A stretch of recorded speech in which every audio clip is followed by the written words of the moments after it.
ଆରେ ରାତି ପାଇବାକୁ ପରା ଅଳ୍ପ ବାକି। ଉଠ, ଏମିତି ଶୋଇ ରହିଲେ କଣ ଚଳିବ? ସୁଲୋଚନା, ଉଠ।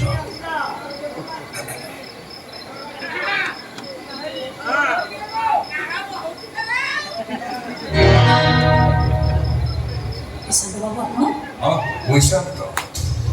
ମୁଁ ବି ଭାରି ଶାନ୍ତ, କିନ୍ତୁ ମୋ ଶାନ୍ତିକି ଯେ ମୋଠୁ ଛଡ଼େଇ ନେବାକୁ ଚେଷ୍ଟା କରେ ତା ପାଇଁ ମୁଁ ନିଜେ ଅଶାନ୍ତ। କିନ୍ତୁ ଆପଣ ମୋ ବେଡରୁମକୁ କଣ ପାଇଁ ଆସିଛନ୍ତି? ଆସର ରାତିକୁ ଉପଭୋଗ କରିବାକୁ। ଆପଣ କେମିତି ମୋ ବାସରାତି ଉପଭୋଗ କରିବେ? ଆପଣ କଣ ମୋ ସ୍ୱାମୀ? ସ୍ୱାମୀ ହବାକୁ ଇଚ୍ଛା କରୁଛି।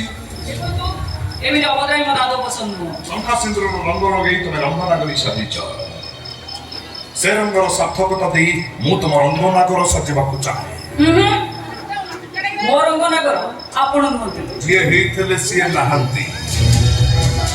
ମୁଁ ହେଇଗଲେ ଅସୁବିଧା କଣ? ଦେଖନ୍ତୁ, ଦୟାକରି ଆପଣ ଏଠୁ ଚାଲି ଯାଆନ୍ତୁ। ଆଉ ତା ନହେଲେ ତାହେଲେ କଣ କରିବ? ବାବା ଭାଇକି ଡାକିବ? କିଛି ଲାଭ ହବନି, କାହିଁକି ନା ମୋରି ନିର୍ଦ୍ଦେଶରେ ତମ ବାପା ଭାଇ ସେ କହ୍ନେଇ ଦାସକୁ ବାସର ଘରୁ ରାତି ଅଧରେ ମାଡ଼ ମାରି ବାହାର କରିଦେଇଛନ୍ତି। ଆଉ ସେମାନଙ୍କର ମଧ୍ୟ ଇଚ୍ଛା ତମେ ମୋ ସହ ବାସର କରି ମତେ ସ୍ୱାମୀ ରୂପରେ ଗ୍ରହଣ କର। ଅସମ୍ଭବ। ସମ୍ଭବ।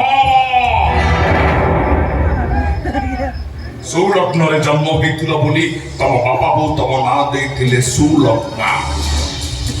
କିନ୍ତୁ ମୋ କଥା ରାଜି ନହେଲେ କୁକର୍ମ କରି ମୁଁ ତମକୁ କୁଲଗ୍ନା ସଜେଇ ଦେବି। ଶଙ୍ଖା ସିନ୍ଦୁର ଥାଇବି ତମକୁ ସମାଜରେ ସଜେଇ ଦେବି ଗୋଟେ ଚରିତ୍ରହୀନା ବେଶ୍ୟା।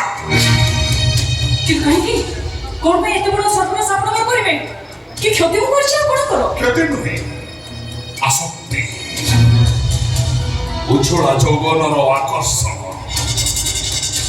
ତମ ସୁନ୍ଦରୀପଣର ନିଦର୍ଶନ,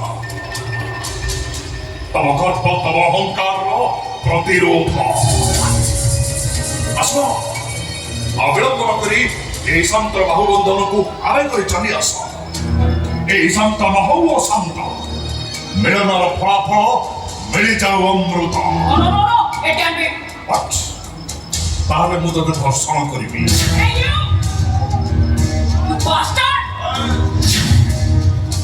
ସେ ଇଂଲିଶ ତୋ ପାଖରେ ରଖ, ମୁଁ ଖାଣ୍ଟି ଓଡ଼ିଆ ଟୋକା।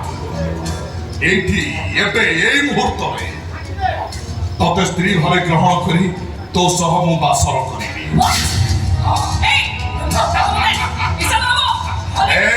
ମୁଁ ଶାନ୍ତ, ମୁଁ ଭାରି ଶାନ୍ତ।